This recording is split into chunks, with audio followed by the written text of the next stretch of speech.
Mesdames et messieurs, bonsoir et bienvenue à cette grande édition d'information sur la télévision Labari.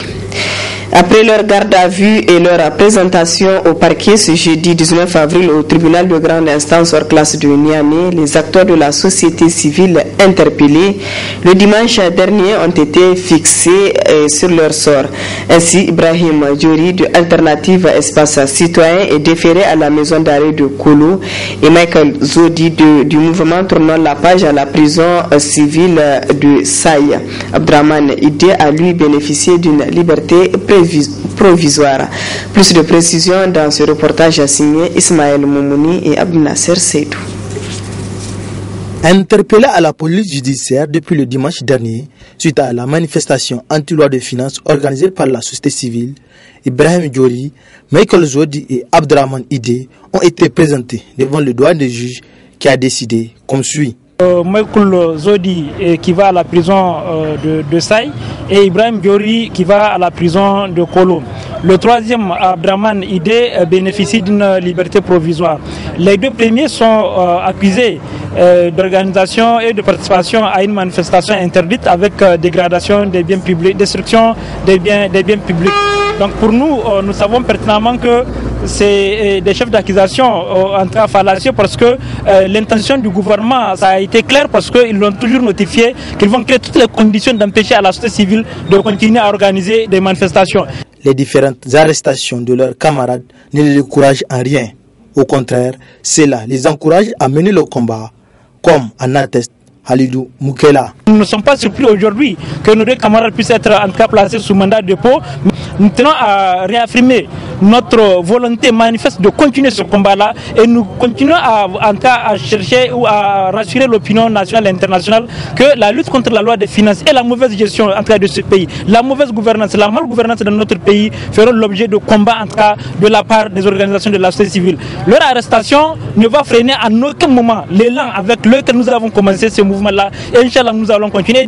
En plaçant sous mandat de dépôt Ibrahim Diori et Michael Zodi, cela fera alors 25 personnes incarcérées dans différentes prisons dans le cadre des journées d'action citoyenne. Mais qu'à cela ne tienne, le cadre de concertation et d'action citoyenne de la société civile nigérienne indépendante projette d'organiser une manifestation le dimanche 22 avril prochain. L'acteur de la société civile Ilyas Sadat du MPCR de la région de Zender a également été interpellé sur demande des responsables du PNDS Taraya de cette région, ce que fustigent les acteurs de la société civile de Zender et de Niamey. On les écoute. Les charges retenues contre notre camarade ne peuvent pas émaner d'un particulier. Ça ne peut pas être du droit commun. Moi, je suis sûr qu'ici, au niveau de la région de Zender, il y a les représentants de la République à la personne du gouverneur de la région. Il y a les maires des villes qui est en même temps représentant de l'État et représentant de la population. Il y a le procureur de la République qui est le représentant du ministère public. Et tout ça, là, on les escamote pour dire que c'est un particulier qui va porter plainte pour dire qu'on fait appel à l'insurrection ou on complote contre l'autorité de l'État. Moi, je dis qu'il y a péril à la demeure. Péril à la demeure où ces gens-là, où ces personnalités citées sur haut ne font pas véritablement leur travail, ou bien on cherche une poule dans une crâne rasée. Si tel est le cas, nous, en tant que défenseurs de la République, en tant que défenseur des droits de l'homme, vous savez très bien que nous avons eu à organiser plusieurs manifestations en respectant les lois et règlements de la République.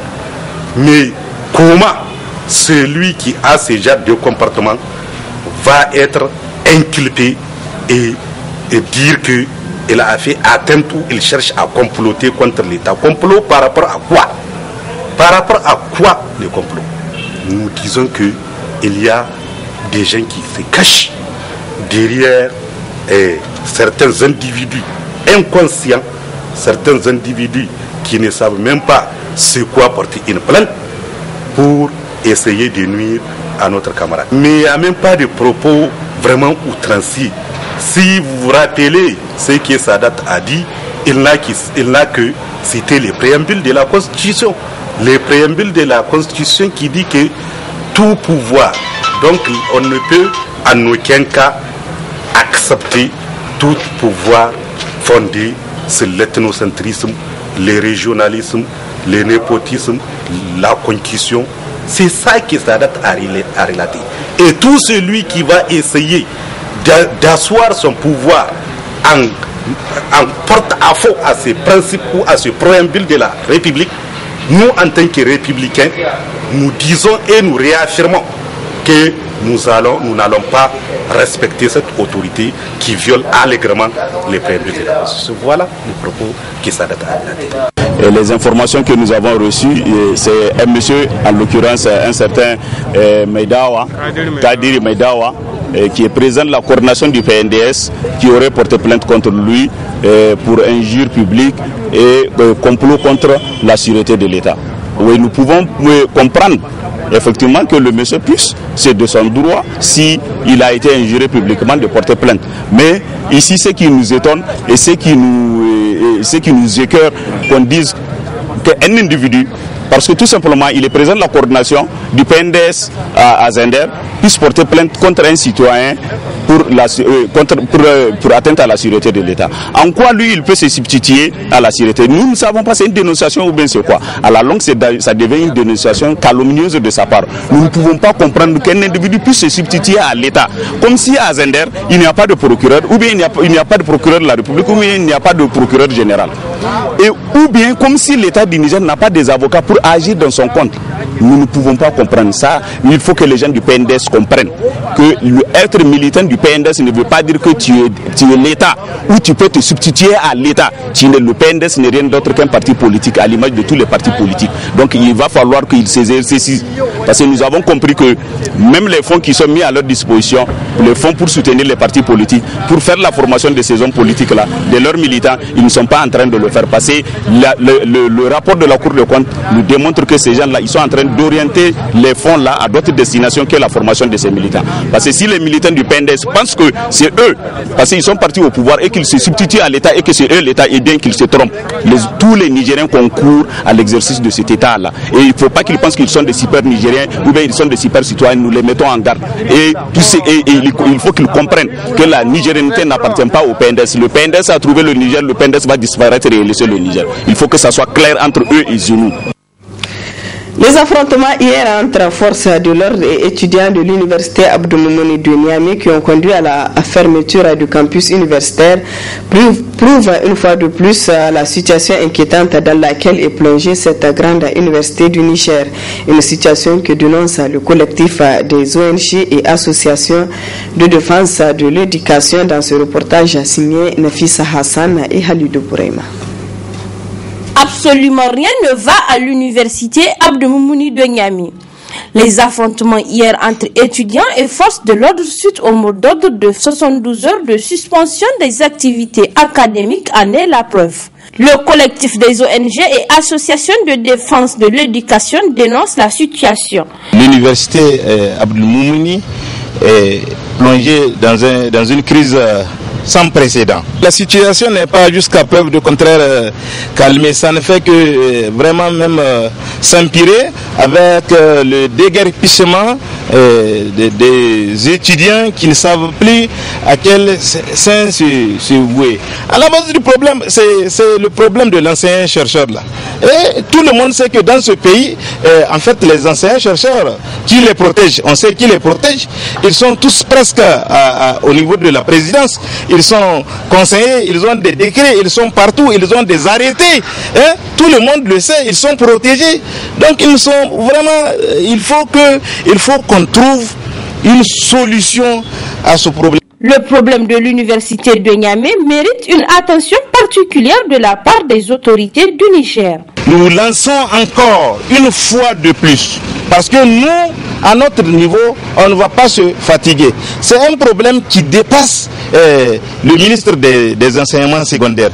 C'est un problème dont la clé se trouve dans les mains du président de la République, et le président de la République doit sortir de sa réserve pour solutionner dans un bref délai ce problème. Rappelons que depuis quelques années, le monde estudiantin fait face à d'énormes difficultés qui le plus souvent se transforment en affrontements suite au non-respect de leurs revendications. Sit-in ce matin devant la PRI régionale de Niamey des enseignants et enseignantes du SINASEB pour cause du non-paiement de leur pécule du mois de mars 2018. Reportage Abdullah Razak Kaleou et Halidou Bourema.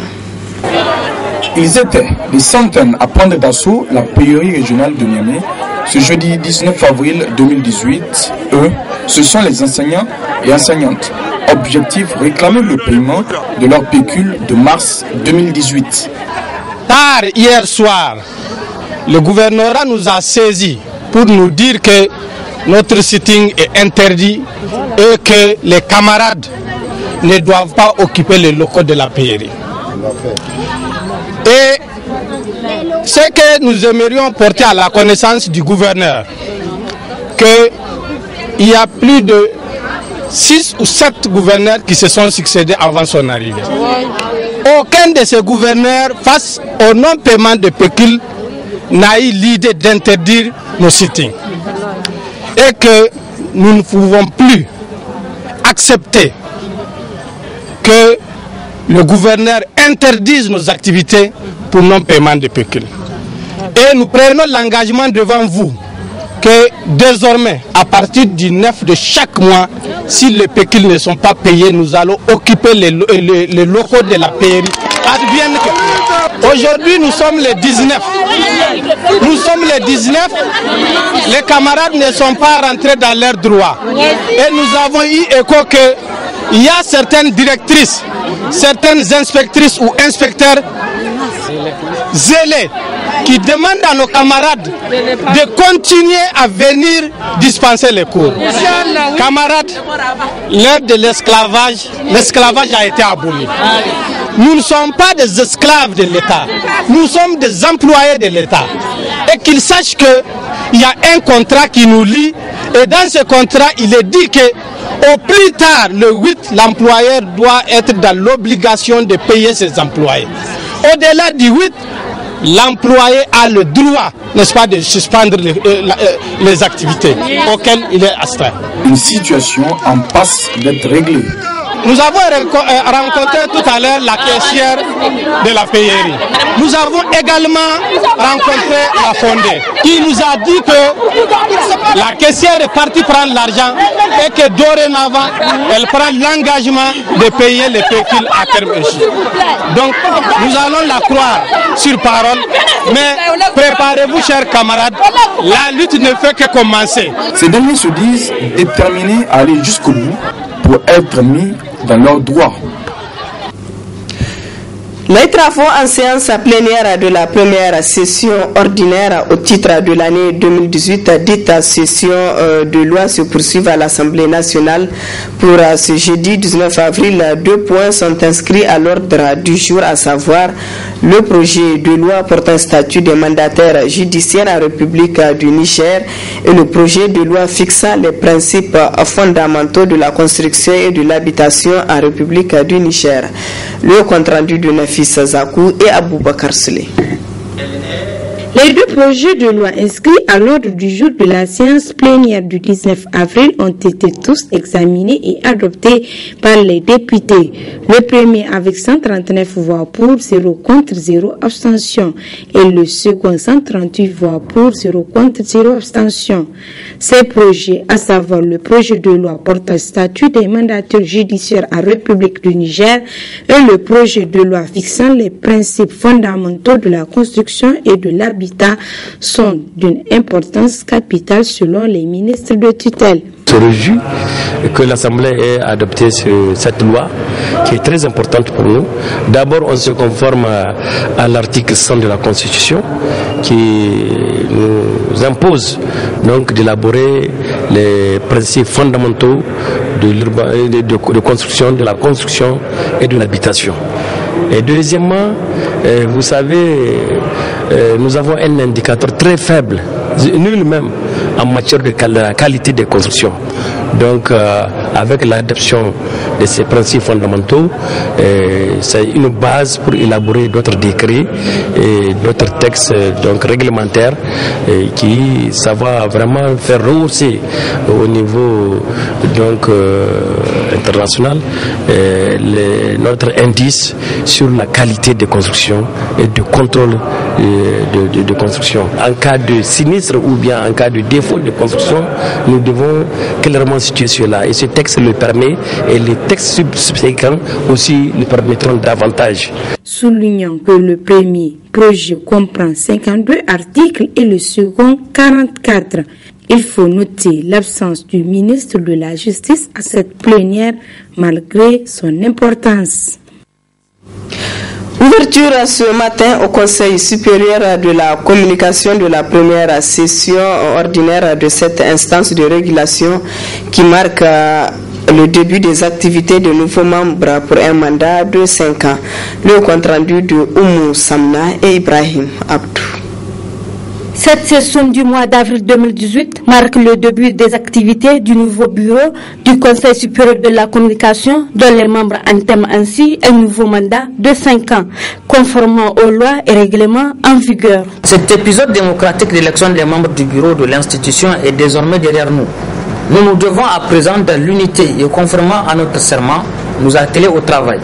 Organe collégial, le CSC ne peut convenablement fonctionner qu'avec l'engagement, la pleine implication, la cohésion et la loyauté de tous.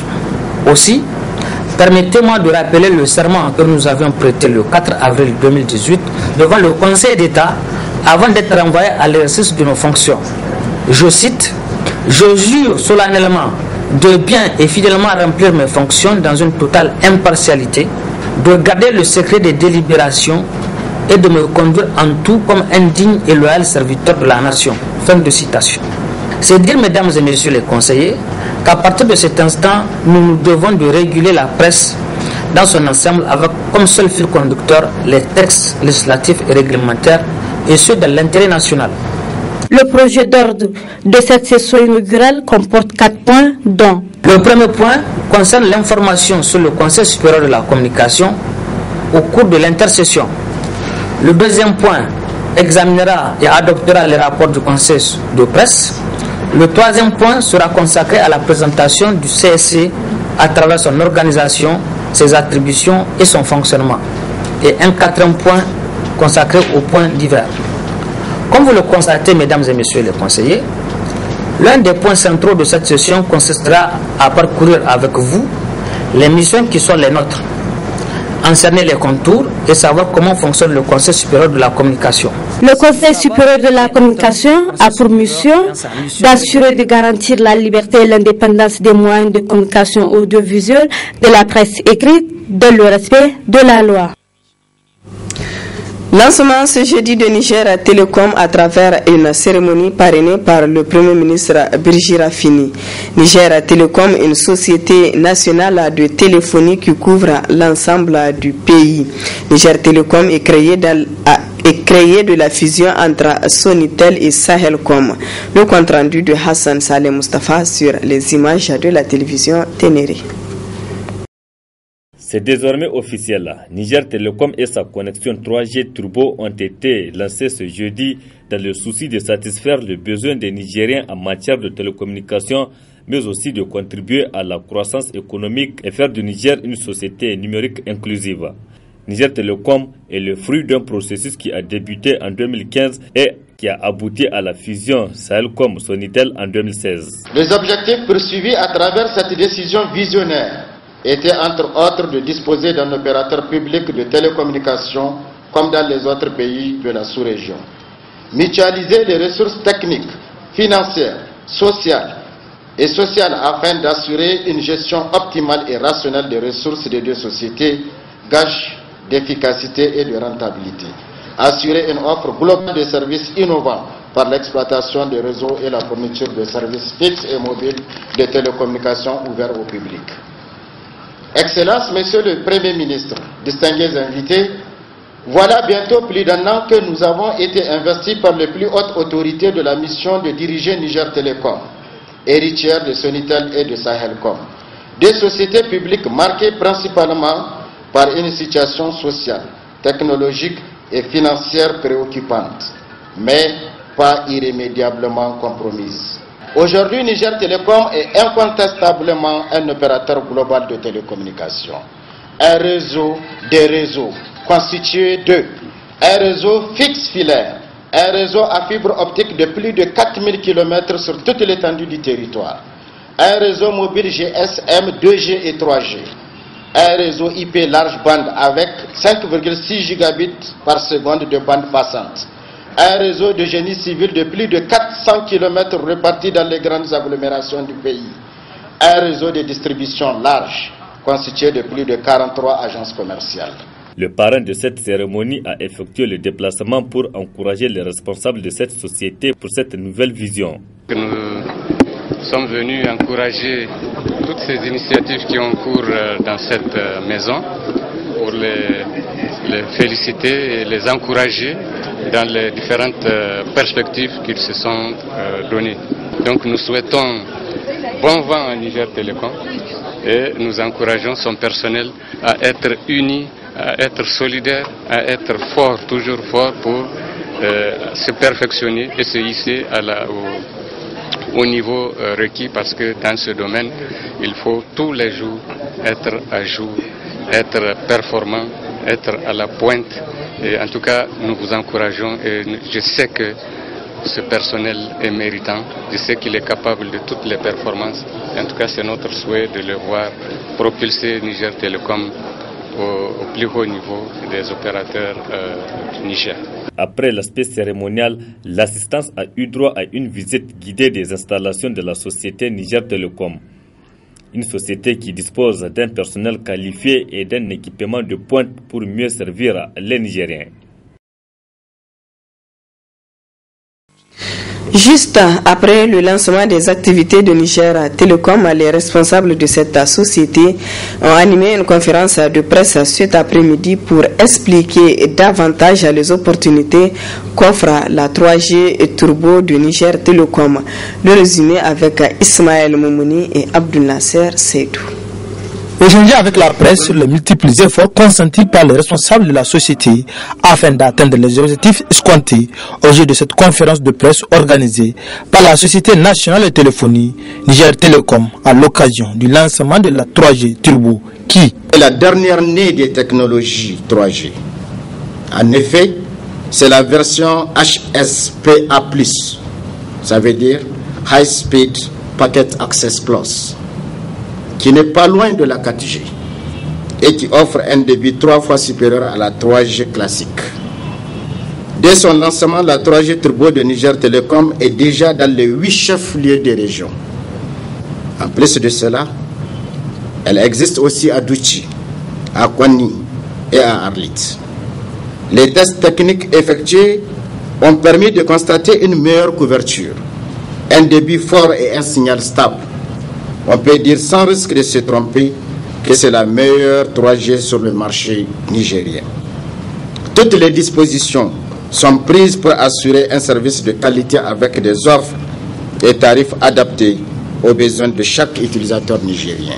Le premier responsable de la dite société a répondu aux préoccupations des journalistes tout en invitant la population à consommer les produits de la société nationale.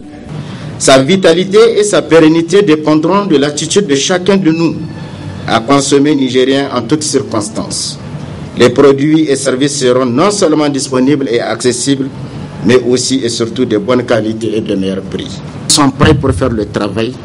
Nous sommes prêts pour amener la vision stratégique au niveau de la société et nous avons toute la confiance de notre staff pour réussir.